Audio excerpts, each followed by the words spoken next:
This episode is brought to you by Skinny Pop Popcorn. Perfectly popped, endlessly delicious. Oh, so light and crunchy. Skinny Pop Original Popcorn is the snack you've been searching for. Made with just 3 simple ingredients: popcorn kernels, sunflower oil, and salt. Snacking never felt or tasted so good. Perfectly popped, endlessly delicious. Give yourself permission to snack and pick up Skinny Pop Original Popcorn today. Hi, I'm Dr. Lori Watson and the co-host of Foreplay. I'm your co-host, George Fowler, former firefighter, your couples therapist who loves to talk about sex. Woo! Let's discuss everything about the best sexual techniques to building your emotional intimacy, which is really necessary for great sex. We bring sound, concrete tools to reframe your relationship problems and learn how to fall in love again and feel desire. Listen to Foreplay Radio on the iHeart app, on Apple Podcasts, or wherever you get your podcasts.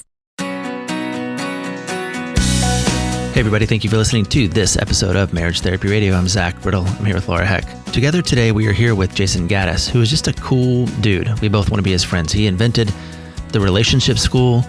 He also has a new book coming out called Getting to Zero. You can learn more about the book at gettingtozerobook.com. Comes out in the next week or so it'd be really cool if you picked it up, pre-order it. It's full of a lot of great tips about how to do conflict in high-stakes relationships. I'm already using a lot of his insights in my practice and also in my house. I think you will find it helpful too. He's got a lot to offer, most of us actually. But I think each of us at times during the episode taps into our inner potty mouth. If that's not your jam, you might want to plug your ears or hide your kids or whatever it is that you need to do, because it remains, as always, a very cool conversation. Stick around. Welcome, Jayson. How's it going? Hi. Okay, so here's the deal. With Jayson. Yes. So Jayson's people reached out to us and said, hey, you've got this book. And I was like, that's cool. It's interesting. I'm interested. And then I was like, I think this guy's name is familiar to me. So I go into my inbox and I just Google your name. And the only reference I have to you is a couple that I was working with. They were like, hey, thanks for all your work. We found this guy, Jayson, and his program. We're going to do that. So you're fired is basically my introduction to Jayson Gaddis. Sweet. but what are they doing? What's your thing? What are you doing for couples, and how can we start this conversation off in a way that is helpful to everybody? Yeah, I help individuals and couples just get better at relationship, become adults in their partnerships and their families. That's my love. You're speaking my love language right there. Becoming adults. I feel like I'm just like sitting in the corner. Go ahead and gush on him. Okay, go on, Jayson. Yeah, so I run the relationship school. My wife is one of my helper types that just is a badass. She's kind of my secret weapon that comes in and teaches. Sometimes we train coaches how to work with couples virtually. And yeah, I just wrote a book and I'm pumped to be here. And I'm a dad, I'm a husband. I've been married 14 years, going on 18 together with a couple of gnarly breakups. And wow. Yeah, love relationship and love this kind of conversation, meeting people like you guys. Okay, so just to clarify, the relationship school that you're doing, that's for you to train coaches to work with couples. Is it also for you to work with individuals and couples in learning how to do relationship better? Yeah, so we teach classes. I got tired of bitching about the fact there is no relationship education in school, so I created one. Cool. And I created a bunch of courses and classes and things that people could learn online how to improve this area of their life. Okay. I love it. Yeah. When did you start, Jayson? I became a therapist back in 2004. And then transitioned to coaching sometime around 2010 and started the school. I didn't start the school until about 2016. So for our listeners, what that means is that you are not bound. Part of the reason why I love working with really great relationship coaches is that it makes you available to the masses. Whereas Zach and I are really kind of bound by our licensure of working with couples within the state that we're licensed. So for the listeners who are saying like, I really want an amazing resource, but oh man, they're not in my state. Even though you're in Colorado, you can work with anybody. Are you working with folks internationally? Oh yeah. Yeah, and we have coaches internationally now Sweet. too. South Africa and Canada and Europe. And amazing. Why don't you guys be coaches? Why don't you guys just call yourself coaches or do like a 6-week coaching training and be coaches? we were kind of just talking about that. So I cannot, I'm in the process of becoming a sex therapist. And so you have to carry a license in order to be a certified sex therapist. And then we're also both certified Gottman therapists. And in order to carry that flag, you also have to ground it in a licensure. So it is a bit of a dance.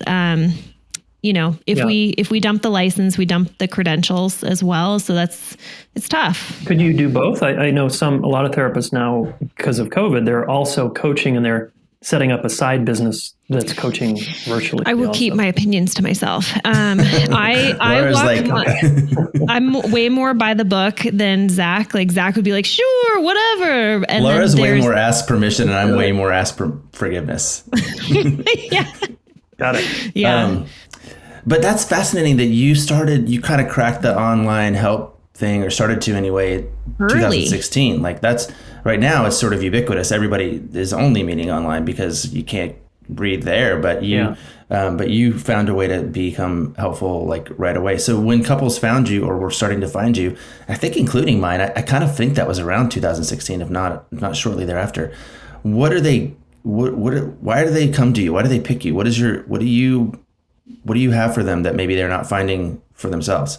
It's a good question. The feedback I always get is you tell it to me straight. You challenge me. You don't let me sit and run my story.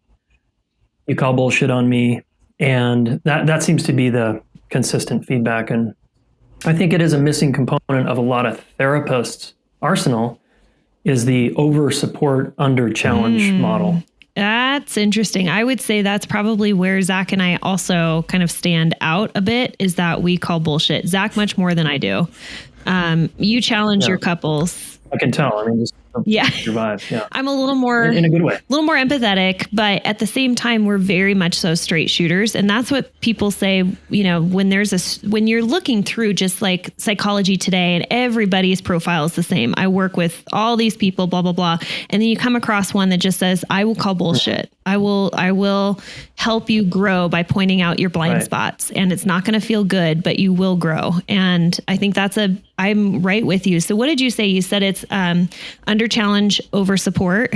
Yeah. Over support, under challenge. Exactly. Yes. And I think people are like, I have 2 kids and look, if I just over supported my kids and I just was like, hey, it's okay, honey, everything's fine. And I'm just here for you. And they were like, I don't want to go to swimming. I don't want to learn how to swim. I want more cookies. I want to do what I want. I don't want to go to school today. Mm-hmm. I'd be, having a failure to launch kid, and I'd be like enabling the shit out of them. Yeah.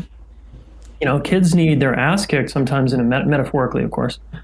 Like, no, you can't do that. Yes, you're going to school. Yes, you do this. Like, this is good for your development. Yeah, we talk a lot about, well, I do anyway. I'm fascinated often with the idea of like quadrants, this kind of plus minus, whatever. And it's kind of this question that kids in particular are always asking 2 questions, which is, am I loved and can I do whatever I want? And the answer needs to be yes and no. Yes, you're loved, but no, you can't do whatever you want. And when we give them any other answer, like you can do whatever you want, you can do whatever you want, you can do whatever you want, and I love you, they turn into sort of these, entitled kids, right? Sort of entitled, invincible kids versus, would you call it failure to launch? I like that, which is, so that's cool. Yeah, they can't wipe their own ass when they're in their 20s. Yeah. Well, my poor sweet daughter is 18 and in college, and she's reporting back some of these stories that you hear. Like, Dad, what am I supposed to do with this laundry? And I'm like, oh, honey, I'm not going to tell you. You're going to figure that out. Like, I'm going to. Yeah. The Google machine. Right. You figured out how to get that filter on your phone. You can figure out how to do laundry. Yeah. It's 9:00 and I'm in my dorm room and I want a bowl of cereal and there's no cereal. I'm like, yeah. Sorry. And I look, I get it as a parent, and even as a sort of former therapist or a helper, is that when people are in pain, it's like kind of my knee-jerk reaction is to support, right? And to just try to be there for them. And at a certain point, it turns into too much. It's like, okay, now you need to actually stand up and get back in the game. Mm-hmm. Right on. So I guess part of my curiosity comes from, what are specific areas that you find yourself being a little more tough love on, of needing to point out blind spots or just, I don't know, things that people probably need to hear, but they don't want to hear it, or it doesn't feel good to hear it? Yeah, probably the biggest one is my partner won't, take responsibility for their part in a conflict. And I say, well, how long has that been going on? Well, our whole relationship. They don't own anything. Are you sure? Like, if they were sitting here right now, would they agree with you? And they might say, well, yeah, they probably would, because they're just kind of defended and they don't really like listening to podcasts and stuff. And I say, well, why are you in this relationship? Well, because there's so much potential here. And I'm like, well, so, okay, you fell in love with potential, not a real person here. So I just start to challenge the fact that they're in a relationship with someone that's pretty unavailable to meet them. And that means they're unavailable. Otherwise, they wouldn't be choosing to stay with them. If they were really available, they'd move on and find someone who's actually willing to meet them in a mutual partnership. So turning it around, when people are pointing their finger at their partner and saying they're not showing up, all you're focused on is them. Who's sitting in front of you and who's talking and what their part in it. Wow. Yeah, I'm guessing you guys do the same, right? It's like, I can't help the person that's not here. Yeah. I don't spend a lot of time with the person who's not here, but I'm thinking that I don't know if I actually like what you said. So I have to think about that a little bit in terms of this idea that, why are you with this person? But I do think, I don't know if I would come at it that way, but I think you're onto something that I do think is critical in couples relationships, which is we do have to have people be responsible for their choices. Like, relationship is ultimately about choice. And if I'm going to come in here and be like, hey, my partner, blah, blah, blah, blah, blah. Yeah, I appreciate the instinct to say, why don't we turn it back around on you? And again, I'm not anti what you said, but I'm like, that's an interesting notion that we would immediately, because I don't think we're supposed to immediately go to, well, you could always leave.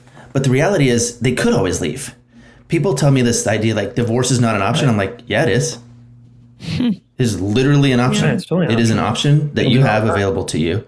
But if you're not going to consider it, then you don't have any choice. But if you are going to consider it, then all of a sudden your choices open up for you, which I think is an important reframe for people to hear. But I'm into it. Yeah, I think it's like I'm not saying I say that to people who are just talking about their partner. It's people who are talking about their partner in a particular way, which is they're kind of not available for the work or to grow or whatever. I'm saying, well, why are you with them? Because they keep they're hooked, trying to change their partner to do what they want. I just like the whole question of why are you with your partner? And also you have a choice. And when people start to feel like I have a choice, to me, it's like the whole idea, the notion of waking up every day and choosing love, choosing your relationship, choosing your partner, knowing that you do have a choice. You do have autonomy in that. Yeah. Hey, I have a question for you, because your book that you wrote is really focused on conflict. And I'm really interested in that because as a Gottman therapist, we teach in like three main buckets, and conflict is one of the main ones. But we also talk a lot about intimacy. We talk a lot about creating purpose and meaning in your life, moving forward. But I am really curious why this book being your first book, why you chose conflict to talk about. Yeah, a couple of reasons. One is I was told by my agent that marriage books don't do that well. I feel like you and Zach are one and the same. My goodness. That's awesome. Okay. I know. Did I tell you this? I don't know if I told you this, Jason, and I do want to hear, but I heard, I got my proposal in front of two agents, and they were both like, this book is amazing. This book is important. It's going to change the world. And I was like, yes. And they're like, I can't sell it. I'm like, what? They're like, people don't want honest truth about their relationship. And you also don't have you don't have a blue check yet. So by the way, if you're not following us on Marriage Therapy Radio at the Instagram, then exactly. All right. So your agent said, marriage books don't do that well. That was part of it. And then I've always had this, I teach a class on conflict called Accepted and Connected. It's a live workshop and a training. And because that's what everybody wants, right? We want to feel accepted and connected for who we are. So the way to get that is to go through conflict. And I just saw disaster after disaster in my own life, including me with my own relationships, around conflict seems to be the crux of any super strong long-term partnership. Is if you can figure out conflict, you guys can become a badass team. Because that seems to be where most people get stuck. So I thought, man, if I could just write a book that would really address that crux, that sticking point, hopefully it would help a lot of people. And I felt like a lot of the conflict books are a bit out of date, particularly nonviolent communication, which still gets referenced all the fucking time. It's a great book though, but it's from like out the 80s, of date. Yeah. You know? There's no neuroscience in there and there's no attachment theory. And so I wanted to make a street level book that was nerdy with the attachment science and neuroscience stuff, but also fun and engaging and street level. I like that you call it street level because I'm constantly asking people, is this a book for therapists to read to get better at being a therapist? Or is this a book for the layperson who's in a relationship to read? And it sounds like you wrote this for couples, but it's digestible while also giving good information, good research. I wrote it not for couples, but including couples. I wrote it actually for like if teams, businesses, individuals mostly, and couples, because it's really anyone who's stuck around conflict and avoids it or can't get through it. It's like, it's for that person. So it's kind of a wide audience. And I didn't really want to limit it to just couples, even though a lot of my examples in the book are about couples. Because it's a human problem, right? We're all dealing with this one, including like I struggle with conflict all the time. Like I need this book, right? So in the intro of the book, it says for myself, so that I can fucking learn this over and over and over again. Yeah. So what are you learning, and how is it helping you, like inside your own house? Yeah. I mean, my wife and I have, I think, an incredible partnership, and we are like every couple where we struggle and we get stuck on our triggers and our conflicts. And we're currently in a really cool process right now. It's painful sometimes of just refining our repair process, which is like the after the conflict happens, is like, how do we actually treat each other? And what are the things that we need to do and say? And how do we need to be after that? And we're working with a couples coach right now, and it's super helpful because we're upgrading. We get couples over time, we get kind of stuck and complacent in certain patterns. And we're trying to bust out of our pattern that worked-ish, and we want to make it even stronger. And so I'm learning what I'm teaching, and every time I get a little insight, I'm like, ooh, people should know this, and I share it. That's a tough transition to make. I just started maybe about a year and a half ago practicing what I preached. It was like, Meanwhile, the podcast has been out for 3 years. I've been seeing couples for 20. It started because Rebecca stopped listening. She stopped listening to the podcast. She was like, you don't do that stuff. I'm like, oh, I guess maybe I ought to start doing that stuff. And so it's been strangely enough, she's still not listening to the podcast. What's that all about? She's not back. She doesn't listen unless we have a cool guest. So maybe she'll listen to Maybe Jayson. she'll listen to this one.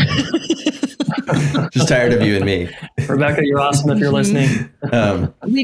We do talk a lot about repair though. And I think it's really interesting what you're talking about of kind of finding like, what do we do after we've had conflict? Like, how do we act? What do we say to one another? Like, do we sleep in the same bed with each other? Do we hug it out? we talk about kind of like these rituals that we put into place. And it sounds like what you're trying to do is kind of construct an elevated version of a ritual after you've had conflict.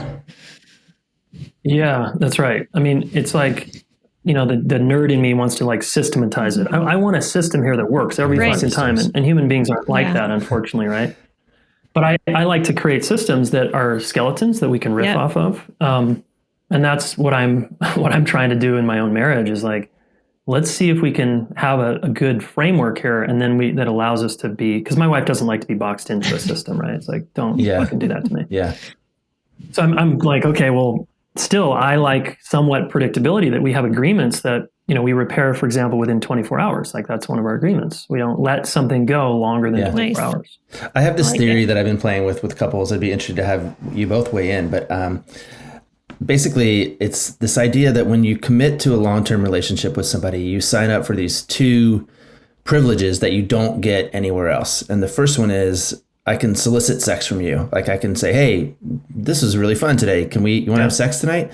And that's not inappropriate or weird. I mean, obviously it has its own nuances, but like you do that at your office, you're getting fired, right? Like, hey, that was a great meeting. Anybody want to go mess around in the parking garage? Like that's not allowed. But then the other one that you get to do is is you get to like kind of show up as your worst self. You get to scream, raise your voice, slam doors, like cold shoulder people, which again, you would get fired. Like if you did that at your office and you were like, I'm so mad at you. I can't believe you left the dishes in the dishwasher again. Like that would also get you fired. And so, something has to pull those two things together. Something has to be a common denominator in those two privileges. Mm-hmm. And I think it's intimacy. Both of those are extremely intimate exercises. If the conflict brings you back to this, I mean, there's a thing called makeup sex for a reason, right? Like there's sort of this idea that if we come all the way through, we can be drawn closer than we were before we stepped into this battle together. And I'd be interested to know where that sort of theory fits into your philosophy of conflict, as you're learning about it and articulating it. Well, yeah, and I'm curious what you'd say, Laura, too. I think the last thing you want to hear when you need your auto insurance most is, "Thank you for calling. Please listen to your list of 46 possible service options." Which is why when you choose USAA Auto Insurance, you'll get great service that is easy and reliable. 24/7 online service for claims, access to roadside assistance, and more. All at the touch of a button. Start getting the service you deserve. Get a quote today. Ability to receive a quote depends on membership eligibility. Membership eligibility and product restrictions apply and are subject to change. USAA means United Services Automobile Association and its affiliates, San Antonio, Texas. This episode is brought to you by Skinny Pop Popcorn. Perfectly popped, endlessly delicious. Oh, so light and crunchy. Skinny Pop Original Popcorn is the snack you've been searching for. Made with just 3 simple ingredients: popcorn kernels, sunflower oil, and salt. Snacking never felt or tasted so good. Perfectly popped, endlessly delicious. Give yourself permission to snack and pick up Skinny Pop Original Popcorn today. The sex point, I mean, just those 2 points I'm on board. Like those 2 defining features make us in a partnership very different than everything else. And particularly the second one, that we can get messy and in a way that out in the world is socially like not cool, right? If I'm if I just actually hit record on one of our fights and then I put it on Facebook, people be like, oh, they'd want to watch it. They'd be drawn in because it'd be like a reality show. But it'd also be super judgy, right? And everybody would be like, wait, I do that. Mm-hmm. Like I act like that. Because we all behind closed doors, I think, are kind of a mess. And I think that's the power and beauty of a long-term partnership, is that we get to see that and then find out, can we actually love ourselves and this other person over time, given how messy they are and how much I dislike them sometimes. Well, yeah. And I think it ultimately, too, it reinforces the power of choice, right? Like I was just at Laura's house this weekend. And if for example, we had gotten in a big fight over the dishwasher, let's say I decided didn't put my dishes away or something, and she screamed at me, I would be like, I'm out. Like, I don't need this. Like, there's nothing in this. Like, our business relationship is great and we have a lot of sunk costs and whatever. But the fact that you are in this commitment does make the choice part of it that much more important, because you kind of have to say, no, I'm willing to let you talk to me like this, or I'm willing to go through this ugly, bumpy, you guys have a 24-hour rule, but for a lot of couples that come into our office, it's weeks and months and maybe even years, as you've seen, I'm sure. Yeah. Okay. So I didn't love what you said, Zach, when you said, number 1, you can have sex. Number 2, you get the ability to show up as your worst tragic, self, slip into your inner child, whatever it might be. And I didn't love that, because when I'm working with couples, what I want to know is, how are you showing up as your best self? And maybe we're just going back to choice of, you have the ability to, there's a vulnerability and openness that you have in an intimate relationship where you are showing all the broken, nasty, disgusting pieces of yourself to your partner. But then you also have the choice to show up as your best self. And wrapped up into all of that is, when I do show up and I'm gross and disgusting and I'm hurtful and ornery and whatever it might be, there's repair that needs to happen. And I think that if you go without the repair and you just continually show up as your worst self, that's when you hit that breaking point where there's choice. And it's like one of those forced opportunities in the relationship where it's like, hey, I love you. I chose you for you. And there's something about you that is getting in the way of connecting with me, whether it be addiction, whether it be, like making just bad choices, allowing yourself to be unhealthy and not showing up as your best self. But I don't know. I really you ruffled my feathers a bit with that idea of being able to be gross and disgusting and like having the right, I don't know. That's sweet. Just saying. Yeah. Yes. That's Zach's way of saying, that's sweet. No, I think that though, probably what you're surfacing is in fact a third piece of it, right? Because you do somewhere in between sex and conflict is I'm hurting and here's my underbelly. Like I can lay here on this couch or this floor, and expose my most vulnerable part to you because it's protected by this thing that we're calling commitment or long-term commitment or thing this is called choice. So, Yeah. And I think I like best self, worst self. To me, it's like both are going to hopefully show up in a long-term partnership. And the idea with the quote worst self is, that we repair it. And we also have some boundaries around what's okay and what's not okay. So I'm not condoning like yelling or being aggressive with someone. Every couple has their threshold of what is okay with messy. How messy can we get here? Because I still want to maintain respect. That's one of our kind of principles here in our marriage is, there's no disrespect. So to me, and we know what that line is and where that is, and that hasn't happened in years. Consider this your personal invitation to join Zach and me for the weekend of October 23rd and 24th, virtually from wherever you call home. The Gottman Institute has entrusted Zach and I to host for the very first time in history the Art and Science of Love Couples Workshop. This workshop was developed by the Einstein of Love himself, Drs. John Gottman and his wife, Dr. Julie Schwartz Gottman. This is a 2-day live virtual workshop. It is all grounded in research on what actually keeps relationships happy and stable. We want to see for yourself why millions of couples worldwide have benefited from the Gottman method. Look, this workshop is designed to strengthen relationships through engaging presentation, that's us, and experiential activities, that's you. And if you have a strong relationship, this workshop will provide you with the insight and tools to foster further closeness, friendship, and trust. And if your relationship is distressed, this workshop will provide you with greater understanding of your relationship and a roadmap for repair.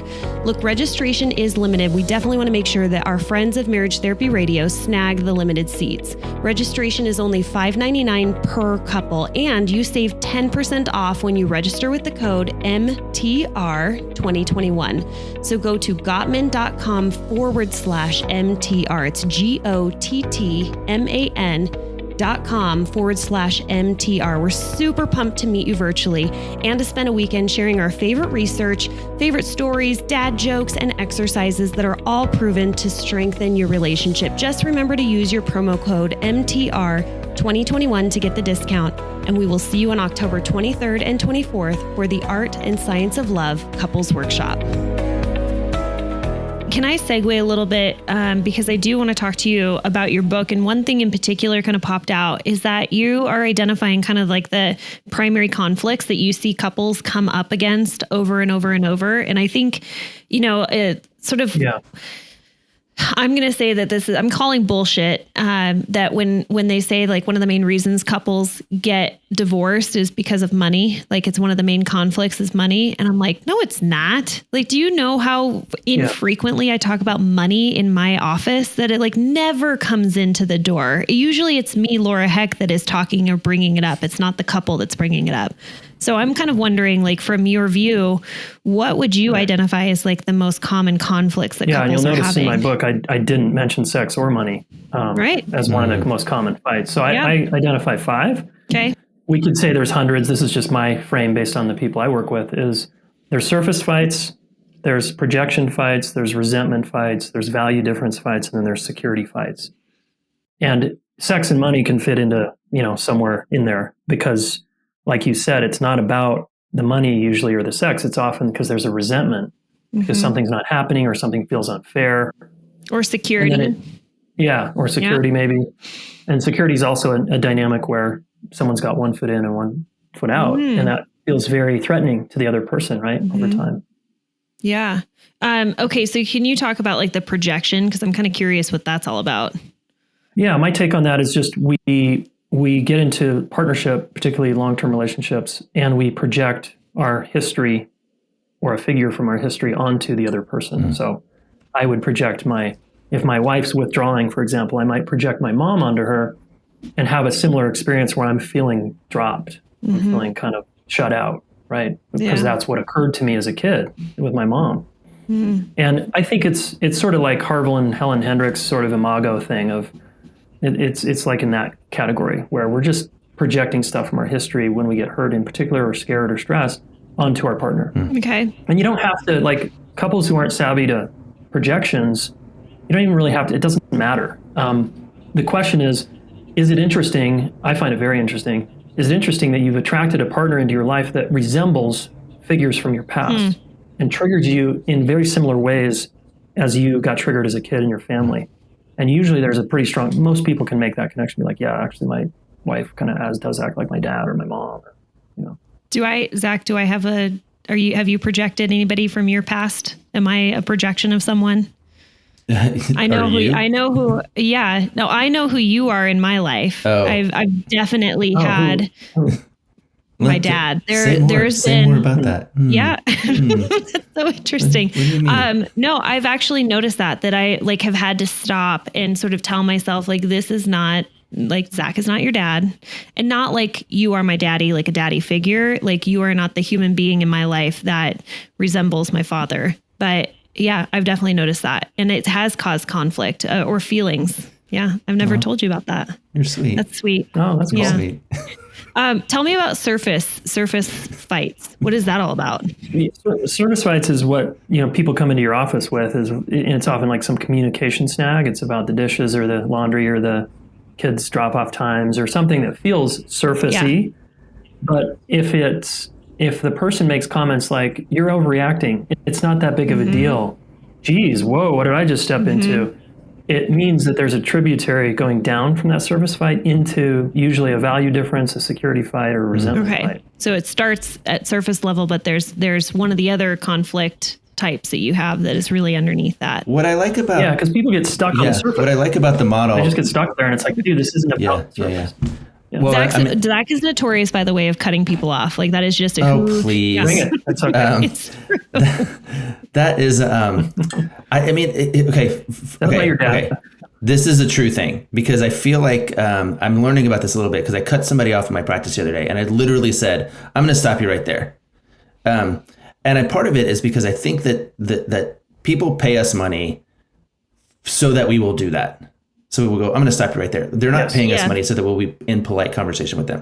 And then you and I, we've created this little thing and we have to step on each other. And it's like, oh, we're talking on the internet and blah, blah, blah. But yeah, when I do that at my house, I get in big trouble. So I appreciate that is a thing that needs nuance and understanding and that it can be annoying in certain contexts. But I stopped a woman yesterday 3 times for the exact same thing. And what I wanted to say was, Jayson, your model is going to be really helpful for me in a way that I wish I had access to yesterday, because it took me 3 times to kind of get to her, which was we were talking about one of the things, and I didn't write them down or memorize them just yet, but whether it was surface or security or the other things. And that was clearly at stake, but she really wanted to talk about the details. She really wanted to talk about the wardrobe at the wedding. She kept going back to the wardrobe at the wedding and how long in advance she had scheduled the tailor and the tie that they had picked out and whether or not, it was going to match her. And I kept going, wait, you're not talking about the thing. You're not doing it. So I think, again, to sort of as you were talking, I started thinking back, Laura, remember Claudia Graff-Grounds, this idea that people are having 3 fights and the fights are, why aren't you more like me? Why aren't you more like my family? And then the third one is, why can't you hear my pain? And part of why we can't hear the pain is because we're caught up in the details.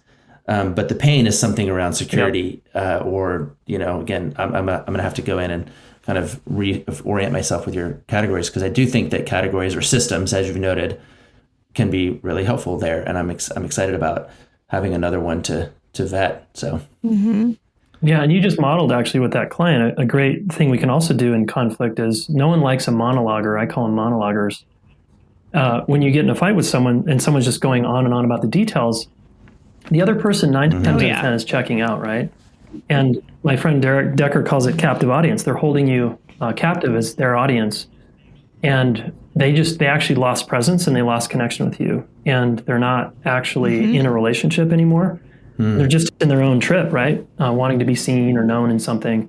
So I teach our students and couples I always teach is it's okay to interrupt someone. And sometimes you have to do it in a way that works for the other person. Like, hang on. Just, can I do a quick time out here? I'm lost. I want to follow you and I'm getting lost. Or gosh, can you repeat that last part? I got stuck there. So we're interrupting with the intention of having the other person feel understood, not interrupting as a way to hog the mic and tell you about all my things and complaints about you. So I think that's just another fun tool that people can learn. Is that's my version of active listening, is actually interrupting. I like it. It's kind of like back to your first person, this idea of, well, my husband isn't available to me or my wife's not available to me and that's their problem. And it's like my husband's always stonewalling me, and you're like, maybe you're a monologuer. maybe exactly. You might be a monologuer. What's your part in that? Maybe that's his only choice because he hasn't learned how to interrupt you and tell you that he doesn't understand. What's up with that? I had a couple where just one person would flood really, really quickly and really easily. And the flooding would result in stonewalling, would just totally internalizing, shutting down. And so we just came up with a rule where we put structure in place where it's like, if you're going to have a conflict conversation, he knows that there's a beginning and an end and it's time limited so that he can prep himself and say, exactly. I know that we're going to talk about this for 10 minutes. I can self-soothe for 10 minutes. I know I can do it. And just being able to stay present with her and not shut down has been just a total game changer for them. I wish I would have put time limits on things in my book. I didn't do that. You're just right now triggering that thought of like, oh fuck, I should have put that in my book. That's when you re-release and then you drive the price up and do a new second edition. And I get credit for that. Whoa. Totally. Laura, I had this other other thought about books actually as I'm in this thing, because I've published 2 on my own. The second one's called the Marriage Therapy Journal, and people are like, why do you have this book? And I'm like, well, I think for books to be meaningful, they have to do something to you, right? They have to, something has to happen. And I think in order to help a book do something to you, you have to do something to the book. Obviously you have to read it. The book that I wrote has a lot of like things for people to write in, blanks and jokes to laugh at and all this other stuff. But to this idea of like, you kind of left out the timelines. My jokes are hilarious. That you left out the timeline. I mean, I do think the reality about timelines is they're mostly arbitrary. So if a couple is reading your book and they're learning about a thing that's going to make sense for you, like maybe what they need to do is put the timeline in the book and say, hey, I'm going to take a pen and go, these surface level conversations, they need to happen for only 10 minutes, or these security conversations, they need to be protected by, a half an hour and a specific room in the house, or whatever else. Like, I think when we have a book in our hand, this is why I love physical books. When you put a physical book in your hand, you ought to be like in relationship with that book, writing in it, folding pages, like, taking notes and being in conversation. That's why I love talking to authors too, because hopefully folks will buy your book and when they read it, they can actually hear you talk. Can we tell them the name of the book? Because I don't think anybody has said it's called Getting to Zero. Yeah, Getting to Zero, How to Work Through Conflict in Your High Stakes Relationships. By Jayson Gaddis. Yeah, so and it's not just couples book. Yeah, it's for individuals, teams, businesses. But yeah, if you have a high stake relationship and you're in conflict with someone and you want to figure it out, this book's for you. I actually was like, what? High stakes relationship? What does that mean? Like, does that mean that this is like my gambling partner? I don't really understand. So I had to do Zero. Isn't that a finance book? Right? What the hell? Yeah. So I had to do a little bit of Googling and understand like the thought process behind it of high stakes relationship. And then it really kind of made sense when you talk about like, no, we are committed, or now we have kids. This feels a little more high stakes than it was before. Right. Yeah, or we've joined, we're business partners and we just put $100,000 on the line each. And if this doesn't go well, we lose $100,000, like that's a mistake. Man, that's interesting. So, okay, what, aside from what you wrote about in the book, which you probably penned, a year ago, what are you pumped on? Like, what's the new thing that you're just kind of like lit up about? What's the next book, basically? Needs. I get really fired up about people owning their needs. And I feel I've reworked Maslow's hierarchy of needs. Okay, go for it. Yes. Yes. It came on the scene before attachment science came on the scene. So like you notice there's not even the base level need is like relationships. So the way we get our needs met is through relationship. You know, it's pretty hard for a baby to meet its own needs. There's a person that has to actually be there. So I have this whole model I'm working on. It's got 14, it's a diagram of 14 needs that happen more or less sequentially in the human experience. So I get pumped about that. And without going in too deep on that, what I would say is you guys are obviously familiar with insecure relationships and secure ones and, you know, what we can do to create a more secure partnership, for example. Well, this comes from Dan Siegel's work. If we can own the 4 S's, which is I need to feel emotionally safe. I need to feel seen. I need to feel soothed, and I need to feel supported and challenged. I'm probably going to be in a secure relationship if those needs are also being given, they're being given to me and I'm giving them to the other person. Interesting. So I think needs are actually very foundational to creating secure partnerships over time. Oh, we haven't even talked about Dan Siegel's work, author of Mindsight, and it's awesome. I mean, I think that his books are fabulous. Sometimes a little hard to digest, personally. I would love that he would write. What did you call it? Like a street level book. I need like. Well, you know what? His most street level book is his last parenting book called The Power of Showing Up. But Tina Bryson, obviously, he partnered with her. Okay. And she's very good at making things like even more basic, because Dan thinks he's making stuff really easy to understand, but it's not. Yeah, that's funny. So Tina, along with Dan, I think that book is very digestible, especially for new parents. I love that book. I like that. We've kind of hit a little bit of our mark here. Any like other questions, Zach, other than how you want to be best friends with Jayson? No, I'm good. Yeah, I'll follow. Can I ask you guys a quick question? How do you get into conflict, and how do you figure it out with each other? I mean, I basically stonewall Zach. He gaslights you. No, we don't get into as much conflict as you would think. You hear it on the podcast. I mean, we get like irritated with each other. It's we have a bit of a sibling relationship, which we haven't quite figured out, like who the older sibling is. I'm sure you can tell who the older sibling is just by looking at our faces. Yeah. But which one of us has the gray beard?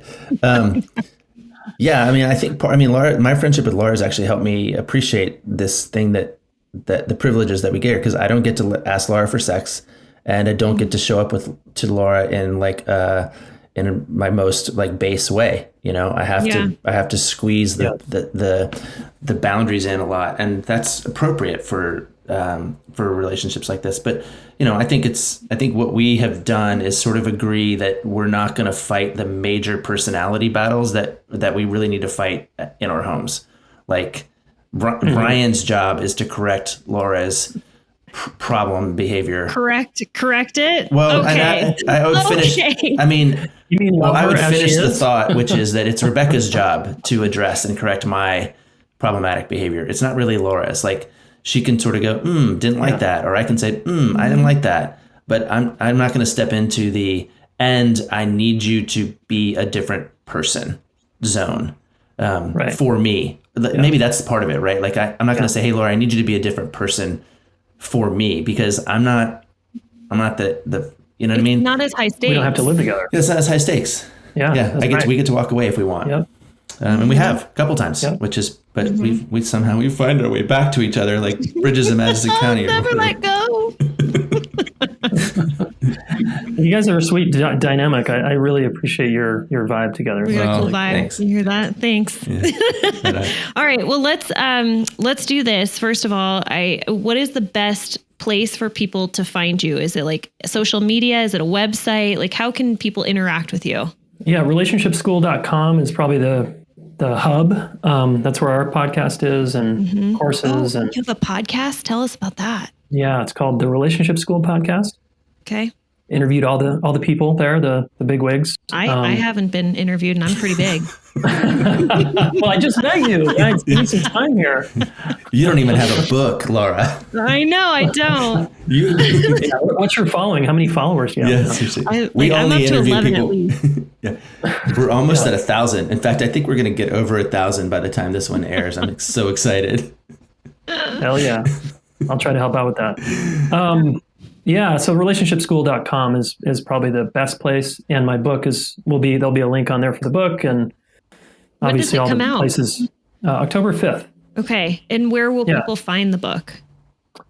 Obviously the big A, Amazon or Barnes and Nobles, or hopefully not used bookstores, but local bookstores. You can actually go to the local bookstore and say, look, I want Getting to Zero. I want 5 copies for my friends because this book is so fucking awesome and I want to support your bookstore. That's right. Right on. Yeah. I gave my book to somebody, Jayson, I gave my book to somebody and I signed it. And I was really proud because I was like, I'm so glad to put this book in your hands. And then I was on Amazon just like doing a little bit of research about my book, and I found like there was what was it called? A special edition copy or something signed by the author. So I bought it, and it was this guy. Is like relatively famous influencer guy. And I bought it from the local bookstore, the local used bookstore where he lived. And I was like, the spine wasn't even cracked. Dude took my book straight to the used bookstore, got $3 or whatever it was. So, it wasn't your fault. He was, what do they call that? Like the system where like he holds something in his hand and he's like, does this bring me joy? Oh yeah. Marie Kondoing. You Marie Kondoed my book. He Marie Kondoed during bad timing. It was just bad timing. It wasn't your fault. It was he was feng shuiing his house. That's right. The best part is we're going to drop a hint. He was a guest on our podcast. No. We are not going to drop a hint. Okay, wait. But there was something else I was going to say about the book, fun fact. If you're wondering when the book is going to come out, October 5th, did you know that the first week of October is the most common week for birthdays in the United States? I did not know that. Wow, Zach. Well, yeah, they're all New Year's babies. Birthday gifts, everybody. They're all New Year's babies. All right. Wow. Yeah. That makes sense. Yeah. So, okay, I have one more question for you because we talked about the book coming out October 5th. But you had mentioned that you do live workshops. What is that really happening? Are you still doing live workshops? These virtual, Yeah. So our coaches training is live. When I say live, it's not in person. It's live and virtual. From anywhere. Right. So we train, from anywhere, coaches to be, and we have usually a couple therapists every year in our cohort that want to become coaches and relationship-specific people. And then we have a couple times a year, we have this Accepted and Connected event, and it's virtual, and anyone from anywhere in the world can come, and you can bring a friend for usually $100. So it's a pretty good deal, and it's really short days on Zoom. It's like 10 to 4, and with lots of breaks, because no one likes to be on Zoom all day. I do. No, you don't. I apparently do too, because I'm on Zoom all day. Ditto. So, all right. Well, let's do this. Let's land this plane.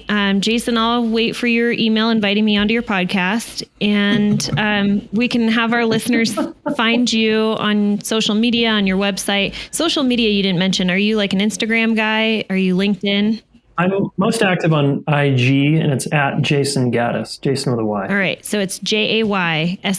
Gaddis is Gaddis. Yeah, we call it the Instagram. Yeah. It's the Instagram. Yeah. Because we're new to it. All right. Yeah. All right. Right on. Thanks for coming on our podcast. We appreciate having your wisdom. Yeah. Thanks for having me, guys. It's great hanging out with you too. You liked it. Yeah. Hey, thanks so much for listening to this episode of Marriage Therapy Radio. Well, it turns out I want to be best friends with Jayson Gaddis.